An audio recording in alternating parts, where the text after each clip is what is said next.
Good evening and welcome to NUFC Matters with me, Steve Wraith.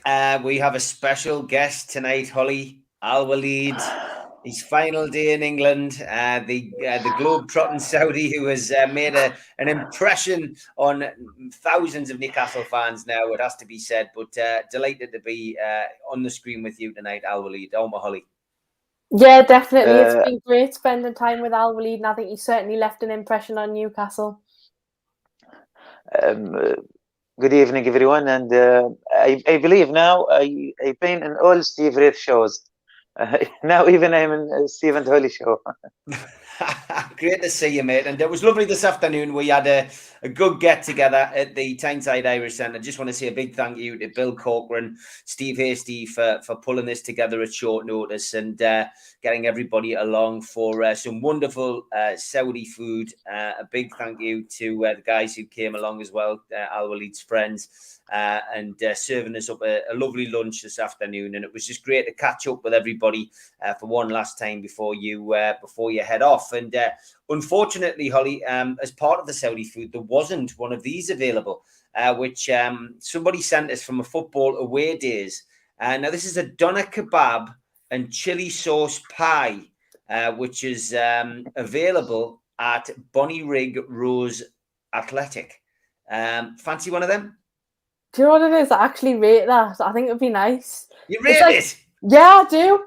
You know what? Milligan's in town does chili sauce and doner meat pasties, and I think they're really nice. Oh my God, we've actually found something that you really want to have. That is a first on NUFC Matters, something which I probably wouldn't have, but Holly would. Wow, I didn't expect that tonight. So there's my first exclusive for Alwaleed. Alwaleed, I guess the main exclusive on our show tonight is the fact that we had an article in the Chronicle which basically stated that you were here, you were having such a great time, but also stated that you didn't have a ticket for the game. You had a wonderful offer from Fun88, the sponsor, the shirt sponsor, for a ticket, but that was just basically gazumped, as we would say in England, by an offer from the owners of Newcastle United to go to the game, which resulted in this. Sitting at the game, not only behind our owner, Amanda Staveley, but also behind our new manager, Eddie Howe. And you subsequently got a selfie with Eddie Howe and a selfie with Amanda.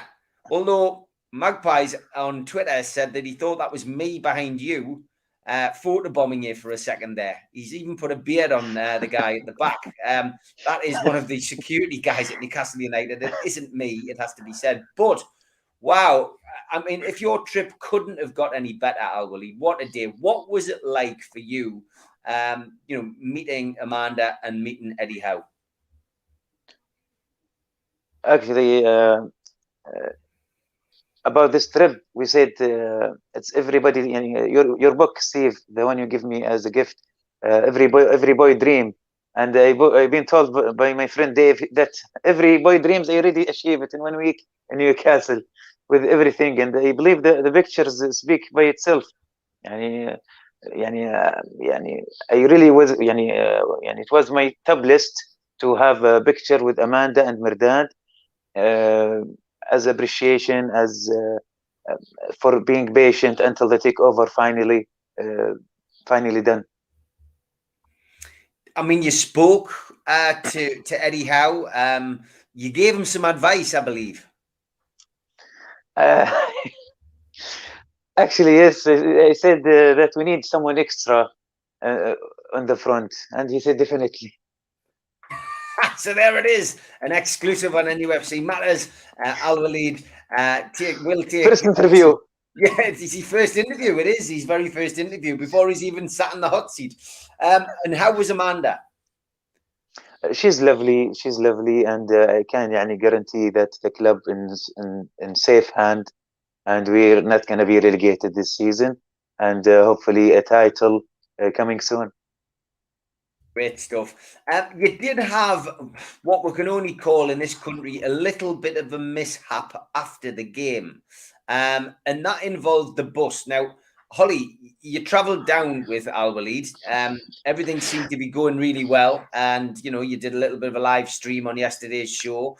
What were your thoughts with 25 minutes gone? People sitting waiting for the bus to leave, and there was no sign of Alwaleed. Well, I was starting to panic a bit. I wasn't going to lie. I was trying to get in touch with Alwaleed. My phone had no service. It was just a bit of a nightmare. Thankfully, I got in touch with him eventually and he managed to get sorted out. But yeah, it was a bit of a worry, I'm not going to lie. Fantastic. I mean, what happened, Alwaleed? Actually, it's a great night. It's one of the great nights. I missed the bus, but I wasn't sad or angry because imagine this day, watching Amanda before they take over all the years, and suddenly you are sitting just behind her on the seats. I was very thrilled, very happy. So I missed the bus. I said, okay, what to do? That's life. I wasn't sad. But actually, I believe I left. I left after the game, but maybe I was very far from the bus. It took me a while I'm walking, maybe. But I apologize that I become. We are arguing, me and Holly today. How many minutes? I said it was 5 minutes. She said no, it's half an hour. So, I mean, basically, there was a lot of frantic messages going backwards and forwards amongst everybody involved with NUFC matters, and then that did develop on Twitter. What we've done, anyway, you got back. Luckily, you made it by the skin of your teeth. You got a train from Brighton to London. You had a little soiree in London, and then you were at the station, ready to go this morning to get back to have your farewell dinner, which was great. But as a little bit of a tribute, we've designed a new Food Bank T-shirt. Now, those of you who are regular watchers of the show will know that we did a Food Bank T-shirt last week to commemorate Alwaleed's visit. That is sold for £60 to the Food Bank. So that has been sold to a guy called Rich. So we have contacted Rich. We've got another Food Bank T-shirt for this week in Alwaleed. This is a first. No one has ever been on a T-shirt 2 weeks in a row. So this is the new T-shirt. Brighton away, completed it, mate. And I can just see a bus driving off, and there's Alwaleed running behind the bus, trying to catch the bus. So big thank you to John from Q Tech. I'll put that on Twitter so you can see it, Alwaleed. But John from Q Tech has quickly knocked that up. I love it. I'm sure that John might do you a special one for yourself, Alwaleed, to remind you of your away trip. But fantastic, mate. Great story. And, as a lot of people have said on Twitter, every Newcastle fan goes through this kind of thing at some point. You've done it on your first game, which is fantastic. So great stuff, great story, and a lot to tell the kids about when you get home, I guess. Holly, let's go to the game. You traveled down. It's a hell of a journey down to Brighton. Most of our predictions, I think, on the NUFC Matters podcasts this week were of a defeat. The only man to get it right was Alwaleed. He went for a 1-1 draw, I think. But you, Holly, like myself, didn't expect anything positive. But the long journey was worth it. We got a goal. We got a point. We could have won it. Yeah, definitely. I think it was a very, very important point. Of course, before that game, Norwich won, so we dropped 20th into the league, which was looking very worrying. That point was really important. We are still only 19th, but slowly but surely you're seeing an improvement. I think as long as we pick up points here and there, we should be fine. Certainly away from home, a point's always a great result, but I think, honestly, I'm sounding so negative this season, and I hate to say it, but literally the game was very, very poor. I think we were very lucky to get a point, to be honest. I thought that Brighton was the better team. Certainly in the first half, I thought we were atrocious. Carl Darlow, very poor, constantly off his line. There was many saves. He could have made a simple save, and he just made an unnecessary dive or whatever. He fluffed his lines quite a lot. Defence wasn't very compact. You saw the central defenders always playing very far apart, which then caused issues when the opposition were on the attack.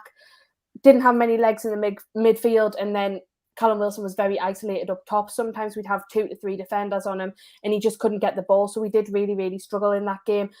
pretty good in the last kind of 15, 20 minutes, but it needs to be more consistent throughout the game. And I think if we'd have played like that throughout the game, I think we probably could have went on to win, 2-0 or something like that. So it is a bit of a shame. But yeah, there were some questionable decisions by the referee and VAR as well. I don't think that the referee was the greatest. I thought every decision went in Brighton's favour. But ultimately, to get a point at the end of it, I think it's a really positive move and sets us in good stead if Eddie Howe comes in soon. Did the lineup surprise you? I mean, Darlow's still in. Kraft again as well. A lot of people scratching their heads at Kraft's inclusion, but did that surprise you? Yeah, it was pretty much an unchanged lineup apart from Jacob Murphy coming into the team, which you're thinking after that result of Chelsea and the way we played is pretty disappointing because you'd like to see a few changes made. Very disappointing to see Kraft in the defence, but yeah, I mean, I'd love to see Martin Dubravka come back in as well. I think if he's fit and he's on the bench, he should be coming straight back into that lineup because Carl Darlow isn't doing well enough. In my opinion, I think he's probably still holding a little bit of an injury. Otherwise, I think he would have came back in. And then I would question why is he on the bench instead of Freddie Woodman if he needs more time to recover. But yeah, the lineup wasn't the best. I think substitutions should have been made earlier yet again. This is a pattern we've seen for a few years now. Bruce didn't make the subs early enough and neither has Graham Jones. So hopefully that changes when the new manager comes in. Darren Cowan asks on Twitter, Holly, do you think that the rules should be changed where a penalty is awarded for the incident like we saw when Wilson was taken out? I mean, obviously, towards the end of the game, the goalkeeper comes streaming out, takes Wilson out, gets sent off, and the free kick we had was wasted. And, ultimately, he reckons we should have a penalty. What do you think about that? Yeah, I think we should have had a penalty as well. I think the red card was deserved, but I think that wasn't enough. I think the penalty should have went our way. The free kick was horrendous from John Joe Shelby, to be honest. He should have shot straight on target. He should have tried to score, but he didn't. He just kind of put it into the box and we didn't make anything of it, which I was expecting because we aren't the best at set pieces. Very, very much struggled with those this season. But yeah, I think it does need to change. I think a few decisions need to change. The penalty that we conceded, it was a penalty, but it was very soft. And I think VAR is just very strict and they read far too much into things which aren't really that major. And I think it does need to be looked into because it really wasn't fair in that game. No, definitely not. Alwaleed, you got your goal, you got a point. So that was good news. What did you make of the game? Actually, I regret that because it was my plan to bet. Because Joe Tipster, I told him that I expect 1-1, and he said it's 1/7, so I will make a fortune if I bet. But I didn't have the time actually before the game. I'm happy with the team defensively. They are improving. Defensively, they are much improving from Bruce. Mistakes very little comparing to Bruce period. Except that we need extra player in the front. Because Saint-Maximin and Wilson not enough, and they are numbers beat the power, we call it sometimes. I don't know how to say it in English. Wilson and Saint-Maximin, this is your strategy for scoring a goal, and we see we make us this plan. We make us look them, and they look poor. Because it's very difficult for them, easy to stop by 4 or 5 defensive players. But actually, maybe this is the plan of Graham Jones, that he want to score from corner kicks, like the goal, from mistakes. But I wish if we have more attacking tactics, and hopefully this is by Mr. Eddie Howe will bring to Newcastle next game. Good stuff. Okay, we'll go to the questions. As always, nice to see over 250 watching already tonight, and slightly later time, obviously, because we wanted to get Alwaleed on as well and attend his little soiree this afternoon. Dave Harrison says, how excited are you about Eddie Howe coming in? Well, we've seen him, Holly. The rumours that are circulating around Tyneside now are that he will be announced tomorrow, which I think would be no surprise. So are you happy about that? Yeah, I am happy about Eddie Howe. I think we were struggling to get a manager in. I think it's a job that a lot of people don't want to take because it's a very difficult job. So fair play to Eddie Howe for stepping up and saying, am willing to take control of Newcastle and try and save us from our relegation battle. I think there's a few positive things about his appointment. I think number one, he's got Premier League experience. He has experience in and around the bottom half of the table and in the relegation zone. Of course, we know that he did unfortunately take Bournemouth down at one point, but he had built them up from League One and got them all the way to the Premier League, which is very, very good. He was tipped as one of the next up-and-coming England managers at one point, so I think that says a lot about him as well. And he does know the core of the squad, a lot of our senior players, the likes of Matt Ritchie, Ryan Fraser, Callum Wilson, which will also help him out, because to know a few of those players that are constantly in the starting lineup will help them kind of adapt to the new style, and also those players can then give knowledge to the other players about how Eddie Howe kind of manages his team. And I think it's really positive as well that he'll bring some new coaching staff in, because the coaching staff that we have at the moment I don't think are good enough.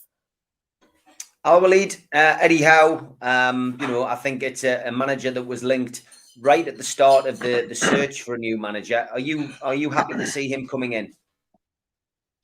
Actually, happy for many reasons. And of course, everybody have different choices, but there is a positive point that he already know the Premier League, close to January transfer window with good budget. So this will help him to get to improve the team.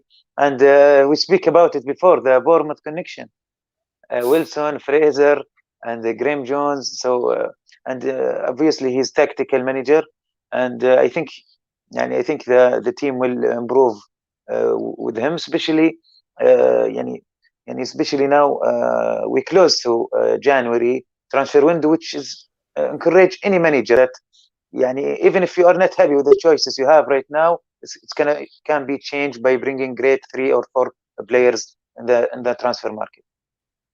Yeah, I've got to be honest, I'm happy that it's Eddie Howe. I was happy right at the start when he was linked. And, although there are bigger name managers out there, I think he's a good fit for us at this moment in time. I think he's a good manager to start with. Be interesting to see who comes in on the coaching staff. Be interesting to see what happens with Graham Jones and what happens with everybody else behind the scenes. But I think a major surgery behind the scenes is needed from top to bottom, and I'm sure that Eddie will get the best out of the lads. But very impressed with some of the things I've seen and heard about him. Bournemouth fans, of course, rate him highly. So it will be interesting to see what happens over the course of the next few months. I do feel like we've turned a corner as well, to be honest. 2 points in 2 games where I expected nothing. We're stopping the rot a little bit. We're not conceding 3-4 goals. I think there's a lot to be said, and hopefully there'll be a bounce when he comes in. Alwaleed got back on a train this morning. He went to Brighton to London, and then came back from London this morning. So that is how he's got back. Lee Taylor says, even an awesome adventure Alwaleed's been on. Great to hear he was able to find his way back to the banks of the River Tyne. Just keep an ear out for Junior Turner's song, I guess. Loved Alwaleed's celebration after Hayden's goal as well. Yeah, I think most of us had a gradual, those of us who weren't at the game, gradually were going, I'm sure that's Alwaleed. And you told us a great story actually this afternoon, Alwaleed, about your wife was texting you when we knew you were on TV. Tell us that story. Okay. That story. I have another part of the story. So I was actually okay. How I say that? I asked the organizer first that please, I want to meet Amanda and Merdad, and they said, "What? They think I am someone and director or I'm the owner of the club in Brighton." They said, "Why?" I said, "I want, if there is a possibility, just ask her." She want to make. She said, "You will be with them, sitting next to them." I said, "Okay, yeah, I know it's gonna be a distance." But she said, "No, you are this in this line." So and when Amanda came and they were real, and it was real. So actually, I was a bit nervous and tried to be quiet. So at the beginning, I didn't do anything, just sit. I want to say something. I want to say thank you. I want picture. I want to say I want job in Newcastle, but I couldn't say anything. I just say like this. So after the game, after I realizing that I'm not dreaming. Yani, this has actually happened. And after 10 minutes, I check my phone. It was my chin appear, my chin only. She said, "Go down to be in the picture." So I did like this. So, to appear in the picture. So funny. You certainly made it into the picture anyway, which was great. Life goals. He asks, how many points do the three of you think Newcastle need from Burnley, Brentford, and Norwich home games? Well, me and Ollie have had this discussion already, and 9 points, I think. Holly, have you changed your mind? No, I'm still going to stick with. I think we'll just get the 3, but I think we need 9. Yeah, we need 9 definitely, and I think we'll probably get 7. I think that's what we'll get. But what about you, Alwaleed? Yeah, I can say 7 or at least 6. Yeah, I think so. Question for Alwaleed from Graham Coleman. He says, "Can you understand the Geordie accent?" Yes, it's easy, and for me because we've been doing these shows with you, Steve, since ages. So my English has improved very much, but sometimes I misspoke when I'm exhausted and tired, and sometimes pronouncing wrong words. But I understand very well. Yeah, for me, no difficult at all.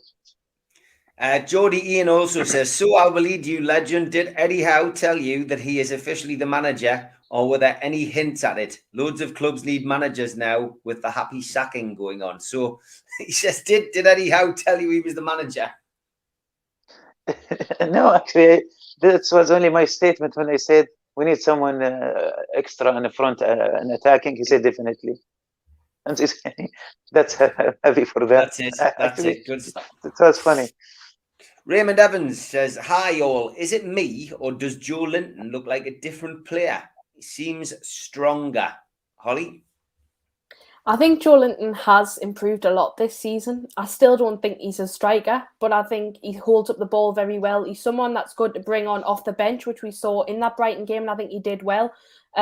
Do I think that he's going to be really good? No, but I think he certainly has improved, and he does add value to the game, especially when we're trying to hold on to a result. I think Joe Linton is someone really good to bring on off the bench. Interesting how things and opinions change. You're nodding your head, Alwaleed. Do you agree? Do you think there is a player within Joe Linton?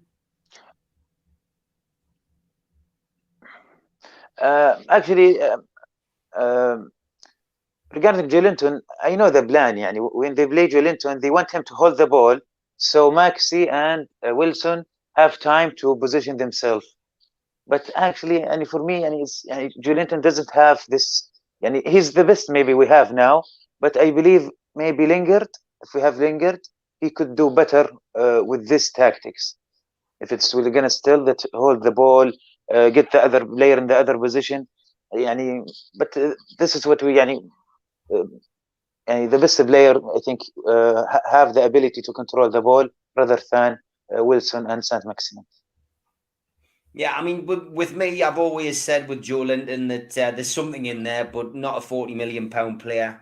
We know that 100%. But yeah, the ball through last night was superb. And there is something to work with there till January, when we hope that we bring in a lot more experienced players and talented players. Chris says, "Alwaleed, I hope you've enjoyed yourself on Tyneside, a great ambassador for your country. Please share your experience with your people at home." I'm pretty sure that most people will have been watching your Snapchat, but I mean, have you had any feedback from people in Saudi?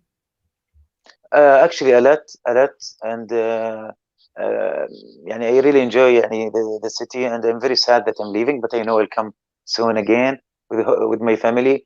Yeah, Snapchat is popular in Saudi Arabia, and actually, I'm not very good with the Snapchat, but I practice because it's important, and I receive a lot of messages, and hopefully I will trying to replay them all.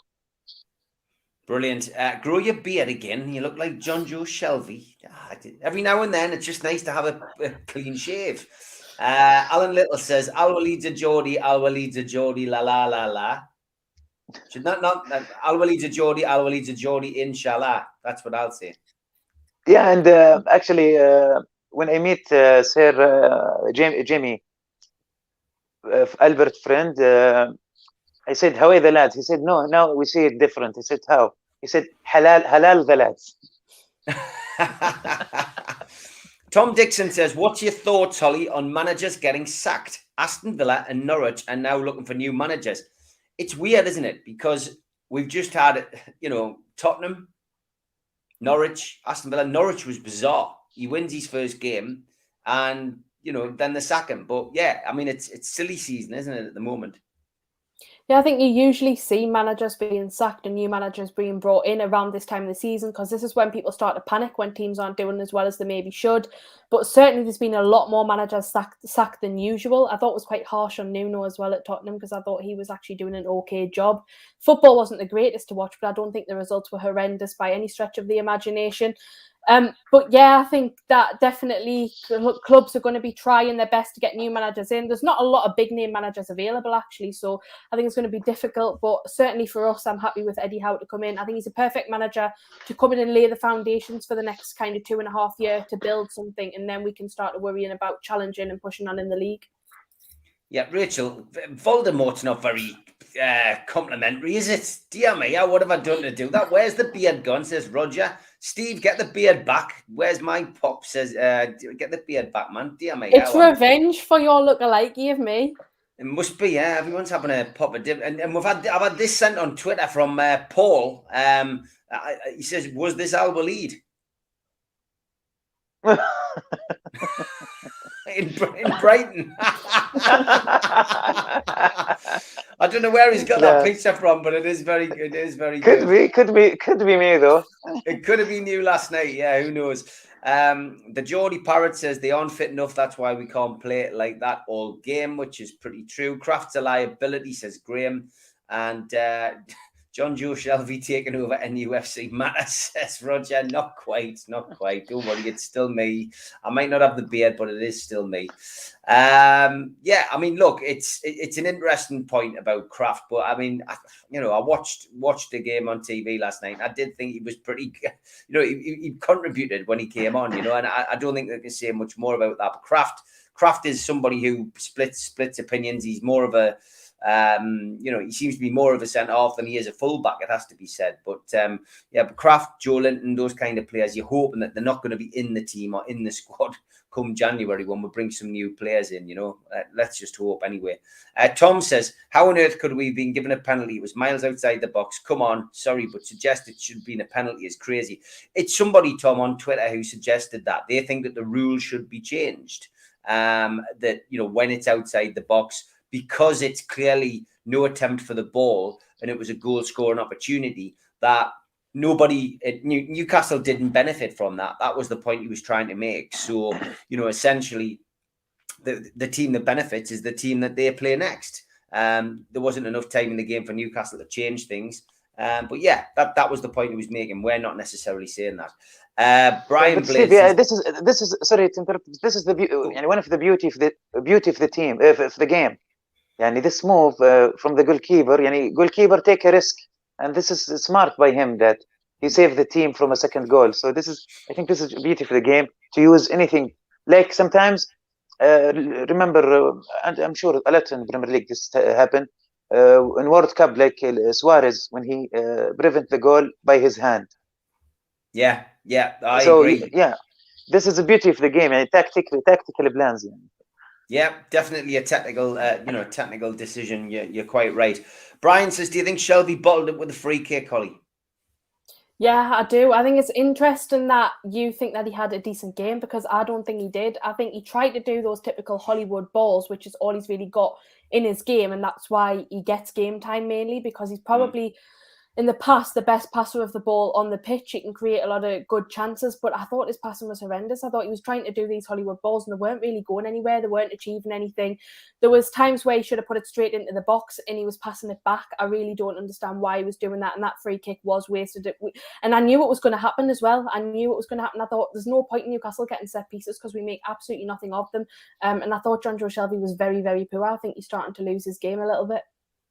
Interesting. What about you? I mean, the free kick opportunity was really annoying, wasn't it, Alwaleed? Shelby, had a chance against an outfield player in goal, and instead of doing what we saw Liverpool do today, stroking the ball past the wall and into the top corner, he chose to float it into the box. It was a waste of a free kick. And it was an opportunity for me to see a close way of, I say, the Shelby doing the long passes. It was sometimes it's very very slow and very he missed the target, I believe, a lot. But this is Shelby. This is the level of his play. We expect better from him. He's trying, and at least get us a goal. Yeah, Darren was the one who asked the question about the the decision we saw last night. He says, "Cheers, Steve, for asking the question. I just don't see the advantage of a free kick. Wilson gets around the goalkeeper, scores, and it would have been 3 points to Newcastle." Dude says, "I feel Jones has made the team slightly stronger, but the tactics are the same as Steve Bruce, to stay in the game for as long as possible and then just chuck on some more attacking players." Yeah, I don't think you'll get many disagreements from that, but hopefully things are going to change. Big thank you to the sponsor, Spider VPN. Google them. They turn up at the top of your search list. They are the guys to trust for protecting everything on your computer, passwords, photographs, you name it. They are the boys to trust. Google them. Spider VPN.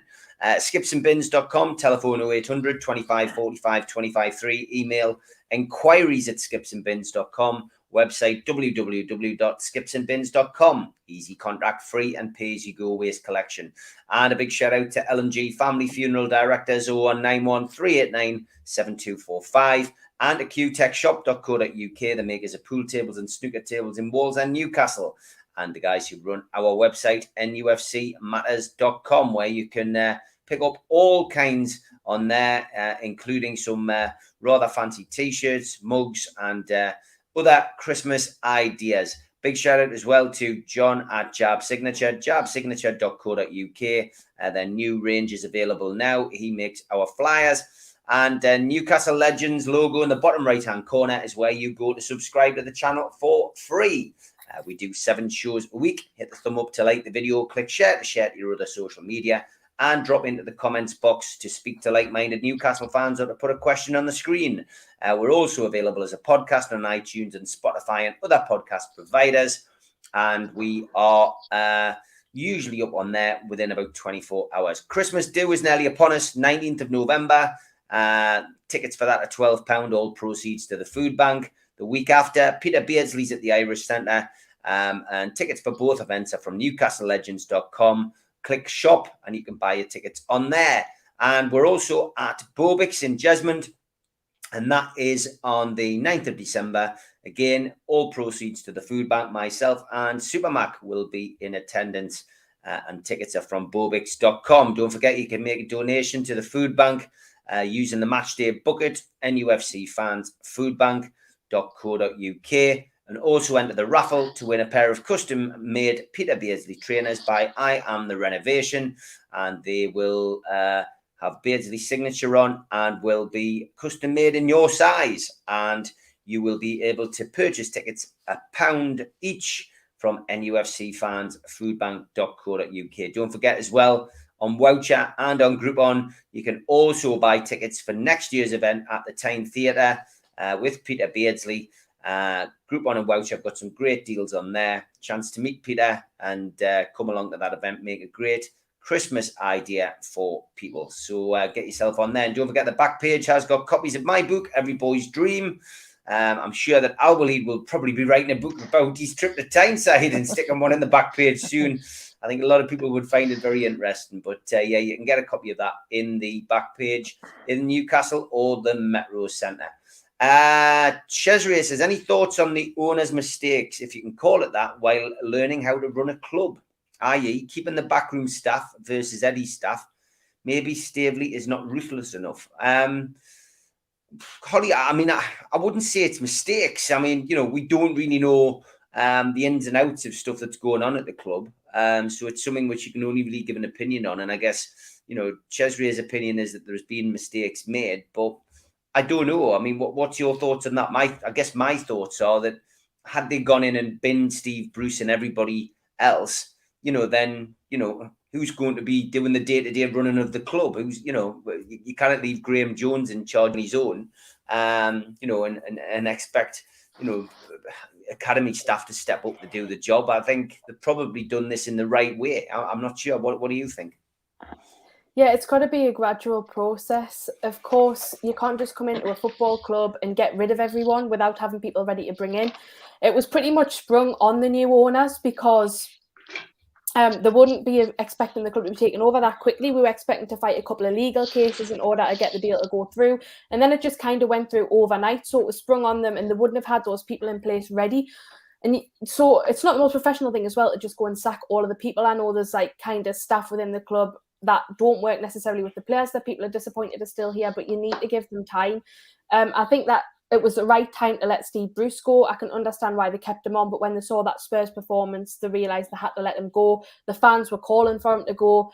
Then they did sack him, and then people kicked off saying, oh, well, you didn't have anyone else to bring in. So I think people need to just be patient. I think there's far too many people that's getting carried away and thinking, we need success right now. It's not going to happen. It's going to be a slow process and we need to just keep the faith and be patient for a while. I think you won't probably start to see much improvements for a few years, and I think then you can start to judge them after probably 3 seasons or something like that. But certainly the new coaching staff, Graham Jones being in charge and keeping the old coaching staff, I think that they had to stay because, like you said, you can't keep Graham Jones on his own. You need other people there. So until a new manager comes in with his staff, then that's what had to be done. And then I think eventually they'll get it right. But there's going to be lots of bumps in the road. It's not going to always go perfect, but you've just got to support them through these situations and just realise that mistakes will be made sometimes. Not that I necessarily think these are mistakes, but for every good decision, there might be a couple of bad decisions, and that's just the way it rolls. Yeah, Alwaleed, do you agree? Actually, I don't know what exactly the question is. It's about the trade. Are you surprised that, you know, when they sacked Steve Bruce, they didn't sack Clements and Agnew as well? Or do you know, basically they were saying that wasn't the right thing to do. They should have sacked them all together. Do you think it was right keeping them in their positions?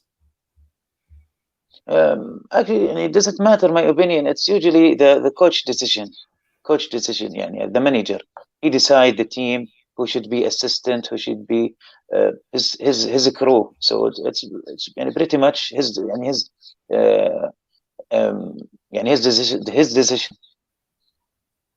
Yeah, I'm Kate Stewart. Good evening. She says, well said, Holly. It's only been a month since the takeover. Yeah, and I mean, again, people have to remember that everybody has to make the decision collectively. You know, there's Jamie Rubin, there is you know, Amanda Mirdad, and there's PIF, and essentially these people, you know, will take their time and get things right.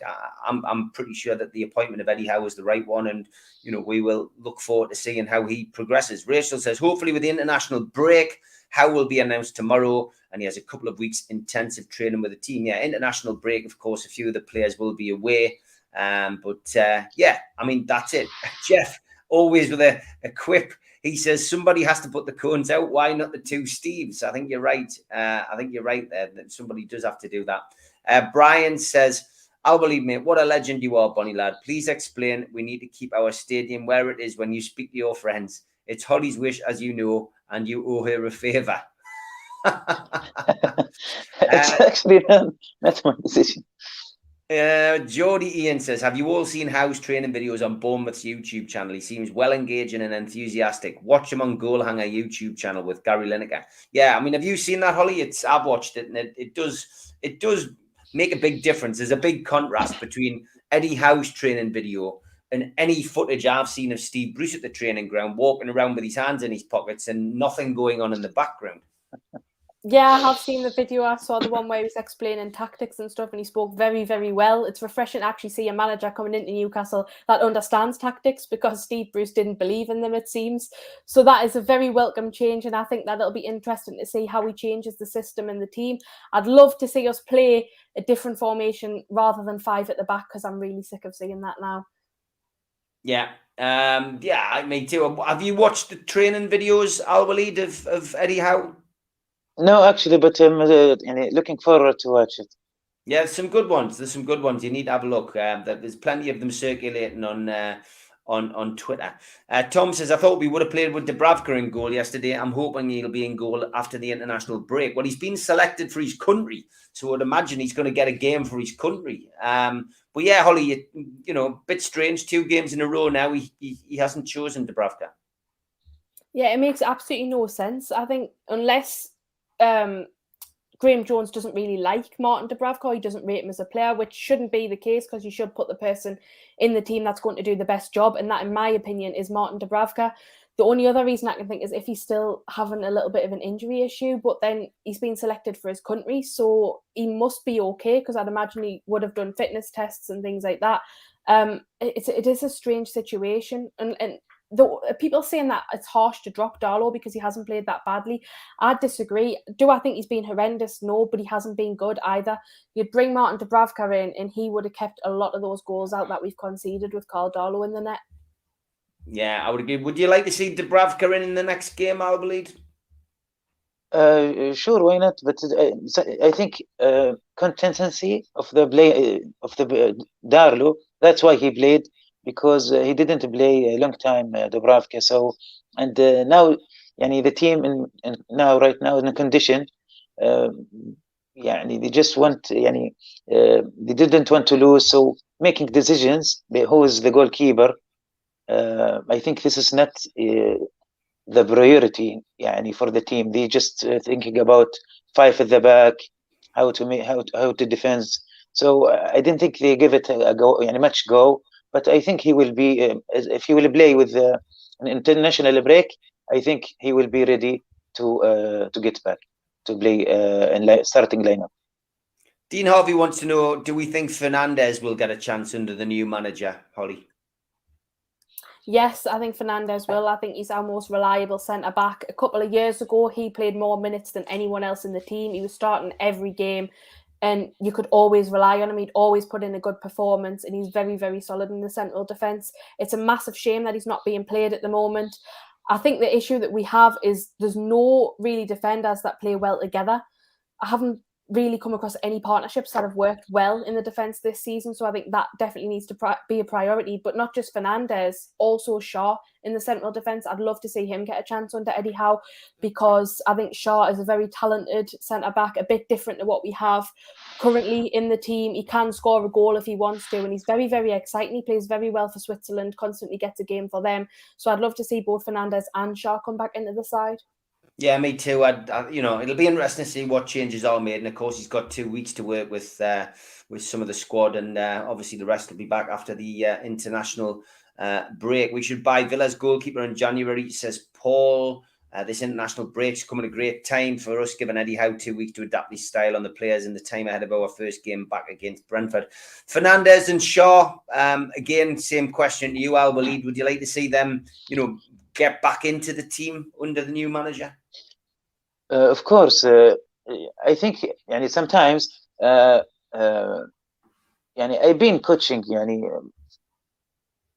a trial before, and sometimes you put the player who following your tactics, or you think he doing your tactics or listen to the instruction well.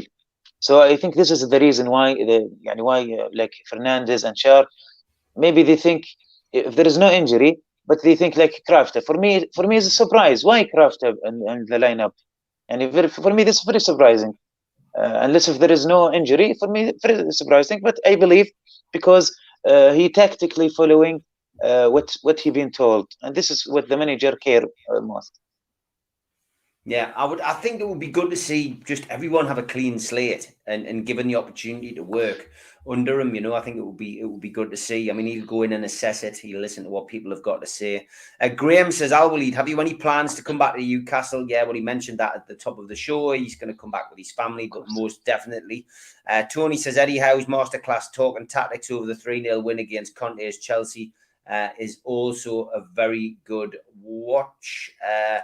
Rachel just having a conversation with Jeff saying we do miss Dummett. Yeah, Dummett, the only casualty at the moment. It'll be good to see Dummett come back in as well. Tom says he'd like to see Gale get more games time under the new manager, and he might start scoring goals for us. I mean, yeah, it's another conundrum, Holly, isn't it? We've spoken about it on the show before, but very strange the way that Dwight Gale, after scoring a great goal against Norwich in pre-season, is just not being given any time on the pitch.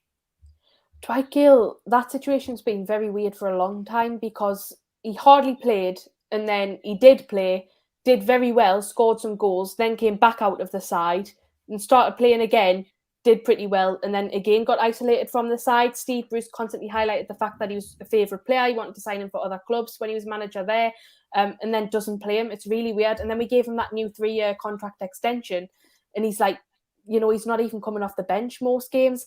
I don't really want to see him given a chance, to be fair, because I don't think he can cut it in the Premier League. I think he's been given that chance and he really hasn't stepped up. I think Championship's his best level and he's getting on a little bit now. I think we need to get rid of him and bring in someone a lot better, because I think Dwight Gale's had his chance and proven he's not good enough. Yeah, with our new owners living in different parts of the world, do you think that'll affect the transfers on deadline day? No, definitely not. Definitely not. They're all computer literate. They've got phones. They've got computers. I think that'll be fine. Dwight Gale, would you like to see him have a clean start? Alwaleed, would you like to see him in the team? I speak a lot about Dwight Gale before. Actually, I wish he scored. I was thinking he will score a goal when he come, but I think to be fair, he didn't. The situation was difficult for Newcastle, and when he played, he got with the Bruce 10 minutes, 15 minutes. And it's like, come on, score a goal. This is difficult. The player need to be playing much more minutes. So okay, I say this a lot, and I get reply. They said, yeah, but he didn't prove himself in these few minutes. But this is the thing. Some players, if the team is ready and well managed, well organized, tactically in the field, it's gonna easier for Gael to score. But actually, we're suffering in all aspects. So that's why it's very difficult for him, for Dwight Gale. Regarding is he to continue or not, actually, either Gale, but this is our team. We need the best player we can get. Nothing personal. We want just the best player we can get. Yeah, I would agree. Junior Turner says, I'm rewriting The Banks of the River Tyne. He says, a new version is called Alwaleed Went to Brighton and Was Left Behind. That's a movie. It's a movie. Matthew says, do you think the owners will be quicker to get players in, or will it be a waiting game like it is with a manager? Good question. Holly? I think they'll be a lot quicker to sign new players. I think that's certainly something that they should do, because you saw under Mike Ashley, we waited till deadline day most of the time to do our business. And it really was frustrating. You were constantly getting linked with every player in the books all the way throughout the transfer window. And then ultimately you'd sign someone on deadline day who was pretty much rubbish and no one had ever heard of. So yeah, I think certainly the new owners will probably bring them in a lot more sharper, and they'll be a lot more prepared as well. I think they'll have their targets in mind well in advance before the transfer window comes along. Yeah, I hope so. Alwaleed, do you think the players will come in quicker than they have in previous windows when we've actually signed anybody? Yes, of course, and maybe I'm afraid from Premier League teams, if they are want to lobbying again to not getting their players. But I think free agent players and some players, and they can play with this very hard. I think maybe some players, but for me, I think it's gonna be much easier if we bring from other leagues. I believe it's gonna be faster, but in Premier League, difficult, mostly in everything. Kenny says, I think that when Jones said the players will be picked on their performances, he could have at least kept his word. I don't think he's putting out our best team at all. Manquillo was a strange one, Holly, wasn't it? I mean, he's not really put a foot wrong, I don't think. I don't either. I think he's had very good games when he's played, and then he gets put out that side, so it really doesn't make sense. And you put Murphy in that position, and he's not really a defensive kind of player. He's much more attacking. So I don't understand why he's doing that, but I think Kenny's spot on. I think there's a few players that are sitting on the bench that's better than what we have in the starting lineup, and yet they're not getting a look in. Blue Moon Boy says, I'm not sure a complete clean slate is possible if Jones and other staff stay on. They may be asked what their opinion is on certain characters. Do you agree, Holly? Yeah, I do agree, unfortunately. I think especially with Graham Jones, I think he'll probably stay if I was a guessing person. I think the other staff will go, but if Jones stays, then I think certainly you'll see a little bit of bias there about who makes it into the team initially, because Jones will be obviously giving his opinion on players to Eddie Howe, and Eddie Howe will be wanting that opinion as well because he doesn't know the squad. So he'll be thinking, well, Graham Jones has spent a lot more time with the players and he'll know which players are performing and which ones aren't. And so that will cause a little bit of bias towards certain players, which is unfortunate. But I hope that Eddie Howe ultimately overrules that kind of decision when it comes to bringing players back into the side, like we've mentioned, Fernandez, Shaw, etc. Okay, Alwaleed, John says, how is Keegan reincarnated? He says he dragged the team through divisions, getting promotions by attacking and not really defending on paper. He is perfect. Would you agree he's a bit like Keegan? Yeah, I would. Actually, Yeah. Yeah, go on, Holly. We'll go with you first and then we'll go with Alwaleed. Yeah, sorry. Yeah, I think you could say that a little bit to a certain extent. I don't think we'll quite see the Keegan days return just yet, where we go all out and try and score one more than the opposition. But I think certainly we will play more attacking football. I would like to see us try and sort out the defence as well, though, because I think that's an area that we're particularly struggling in. Yeah, Alwaleed? Yeah, actually, back at that time, we didn't have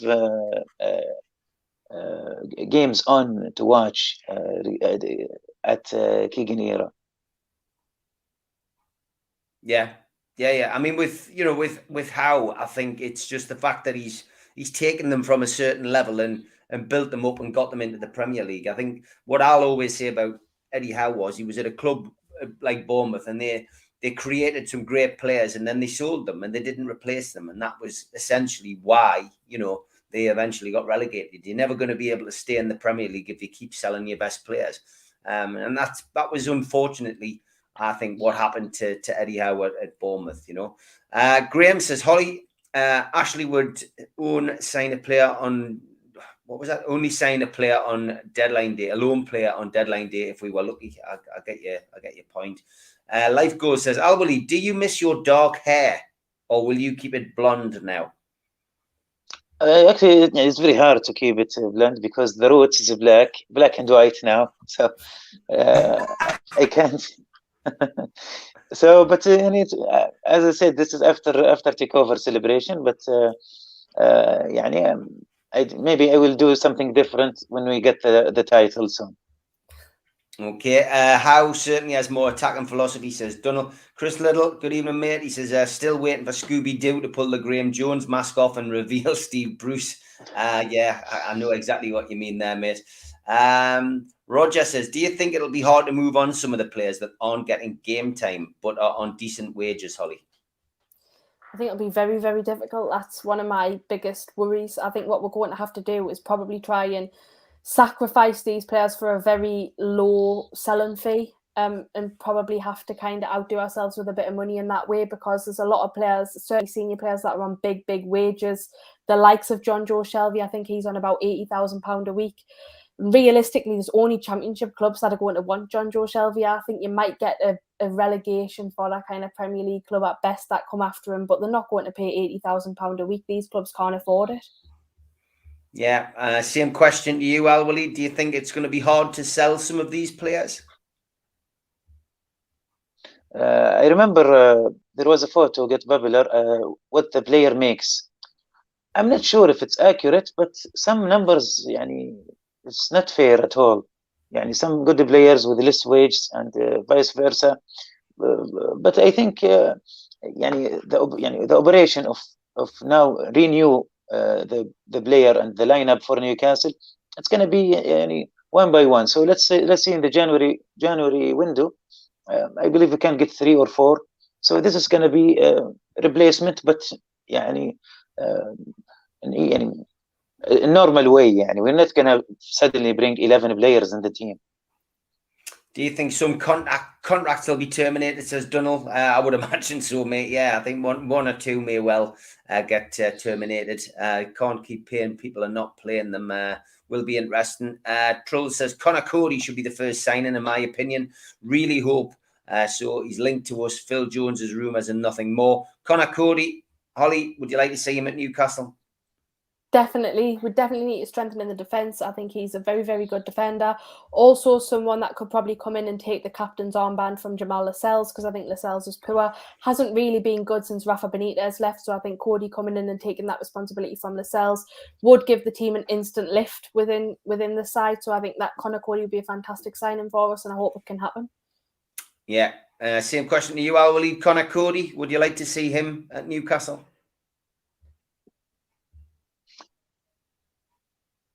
Yes, Cody, and I think it's going to be a big competition between Chelsea and Newcastle, but hopefully we'll get him. Okay, lots of other questions coming in about that. Tom Dixon says, would you keep Joe Linton or would you sell him in January, Holly? I would keep him. I think he's here to stay for a few years, probably, and I'm not against that. I think certainly for 2 to 3 seasons, he's probably someone good to have on the bench, like I mentioned, when you're holding on to a 1-0 win or a draw. He's just someone that's good to bring on and give the main striker a rest. Yeah, would you keep Joe Linton, Alwaleed?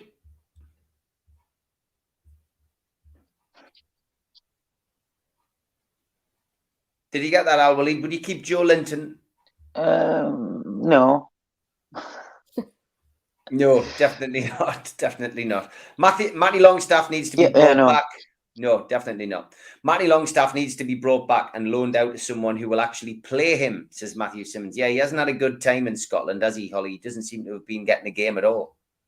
No, I think he's had 2 starts for Aberdeen, which is horrendous when you think about it, and probably shows you the level that Matty Longstaff's at. And I hate to say that because I think he had a fantastic start when he came into the Newcastle side, scored the winner against Man U, and then he started to drop off a little bit, struggled when he came back into the side, and he's went out on loan and hasn't really impressed there. And if he can't impress in the Scottish League, then I don't think he's going to cut it in the Premier League, unfortunately. So it's probably not even worth bringing him back to the club, but I think definitely probably trying to find him a new loan deal where you get more game time is probably a good option. Yeah, Alwaleed, it's sad to see somebody like Matty Longstaff, who seemed to be doing so well, not getting game time now. So would you like to see him go somewhere else? No, actually, I would like to keep him, and he's a great player, and he's still young age. And as I said, some players, like Saint Maximin, Wilson, they fit the plan or the formation of the coach. Like like players who didn't get much minutes, like Gale and Longstaff, they can't have much time to play, and it's the system fault actually. And some players, they depend on some players. You depend on them as a coach, but some players are not. So this is the players who get struggle because if you see the formation, only gonna be 3 or 2 defense midfielder, which is now Willick. Now he didn't have. We didn't see him now in the lineup, so it's gonna be difficult for him. But it's actually up to the manager. I'm not coaching now Longstaff, but I think he's able to be improved quickly. Yeah, under good manager. Thanks for all your comments in the chat tonight. Some great ones coming in. Dawson and Cody, if you can get them a box-to-box midfielder. Keep Joe Linton till the summer. If he hasn't improved by then, sell him or loan him out, says Trolls. Tom Dixon's thinking high. He says, I'd love to have Sterling in January if that was possible. I think that might have to wait, that kind of potential signing. Dawson from West Ham with Kofu as well is another suggestion. Plenty coming in. Thanks for all your suggestions. A couple of opinions on Longstaffs as well that we've been talking about just there. And Paul Oxley wasn't keen. Says that they're not really good enough for the Premier League level. Someone else thinks that Tom Lynch says, I'd keep both Longstaffs. They've got talent. Give them a chance under a proper tactician like Howe. So yeah, lots of different opinions as always. Peter G, he says Tarkowski, Cody, Loftus-Cheek and Lingard. Yeah, everyone's got a shopping list.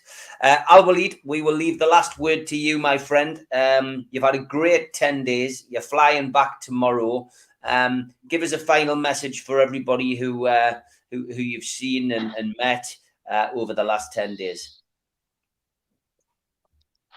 I want to say thank you, Newcastle City. You've been a lovely city, and enjoyed my time very much. And it's 10 days, but for me it was was like 2 days. I didn't count. Suddenly, I have a remarker that you have to go to country, so I forget about counting the days. And hopefully that I went home and away. Many experience I shared in this 10 days, and I think maybe I need 10 days of sleeping. Fantastic, mate. Well, listen, you have a Thank safe you, trip. thank you, thank you. Yeah, thank you, Newcastle. You have a safe trip back. We look forward to getting you on the show when you get back home. And we look forward to welcoming you back to Newcastle again, mate. It's been an absolute pleasure. And there's lots of love coming in from everybody watching at home. I'm sure you've made a lot of friends, new friends. And Terry, who was there today, great to meet you today. Alwaleed, safe trip home. So that's great. As always, Holly, good to spend an hour with you and enjoy the international break. I know you won't, but we will still be back next Sunday to have a chat about the last 7 days at Newcastle United. Take care, everybody. Good night. Night.